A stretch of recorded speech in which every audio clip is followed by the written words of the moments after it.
The latest update coming in. British Prime Minister Keir Starmer begins a two-day visit to India.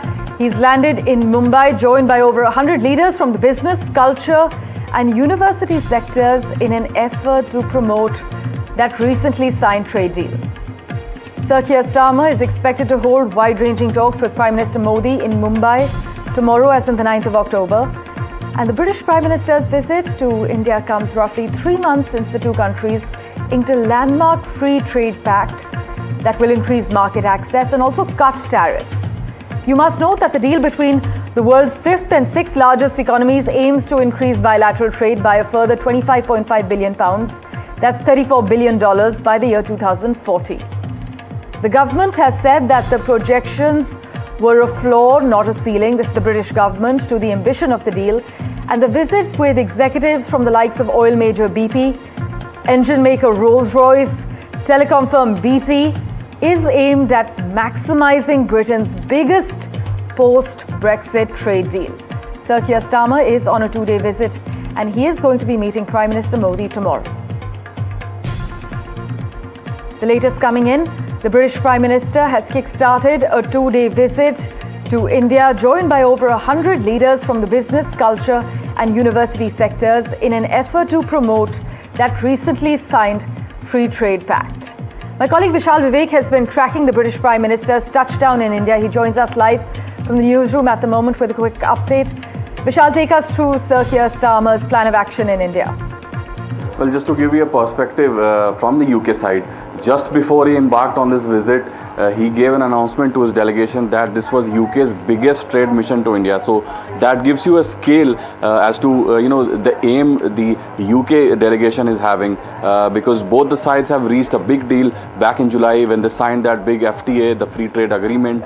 This visit will solidify that agreement. That is what the UK and Indian side both have pledged, and we'll have to see how it unfolds in the next 2 days, because he's slated to meet many people in Indian side and also the Prime Minister, which will happen tomorrow. The big meet will happen tomorrow. In the evening, he could go on to meet the External Affairs Minister S. Jaishankar. So that will also happen. There could also be some MOUs signed around 12 p.m. today. So all of that is slated to happen.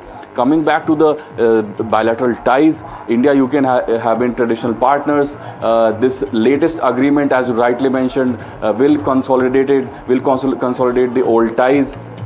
Some 90% of the products that come from the UK side to the Indian side, they will attract lesser levies than the past. And the products that go from the Indian side to the UK side, even they will have less duties. They will attract less duties. So this is what the agreement is mostly about, and they will try to iron out whatever tiny differences they might have. Some reports do suggest that the UK is not ready to relent on the visa program, the new visa restrictions that they have brought in place. So that will have to be seen. Maybe the authorities on the Indian side will try to convince the UK side to make some arrangements for the UK, for the Indian diaspora that contributes so much to the UK economy. There are lakhs of Indian students studying in the UK institutions. So this visa program will have to be negotiated by both the sides. So all of that is supposed to happen, and the big meetings will have to wait and watch.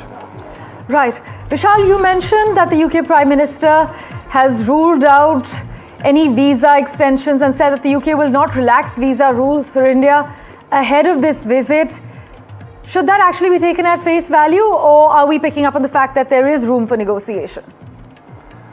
Well, it seems there could be room for negotiations, but it is too early to comment on that, because the West, typically these developed economies, they have particularly cracked down on immigration quite heavily in the last 1 or 2 years, particularly the US and the UK, and they have several arguments to make. Several refugees that have gone into their territories, they have perpetrated many attacks on the UK soil. Recently we saw a man of Syrian descent had gone on a stabbing rampage in the UK, in Manchester. So all of these things have made it really hard for the UK government to make them relent on the visa program. Vishal, as always, thank you so much for joining us with Sir Keir Starmer's plan of action while he's in India. We'll, of course, revert to you for regular updates.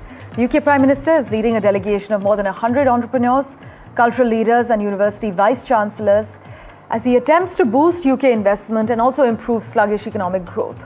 We'll continue to track the latest as far as the British Prime Minister's touchdown is concerned.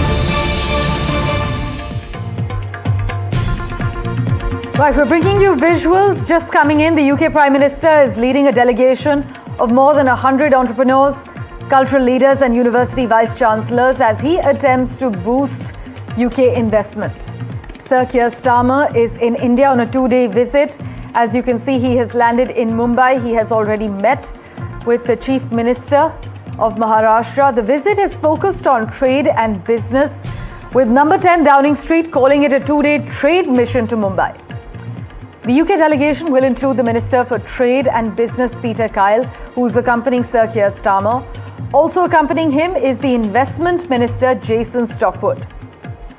This also comes as both countries are navigating major geopolitical shifts, including their respective trading relationships with the United States under the administration of Donald Trump.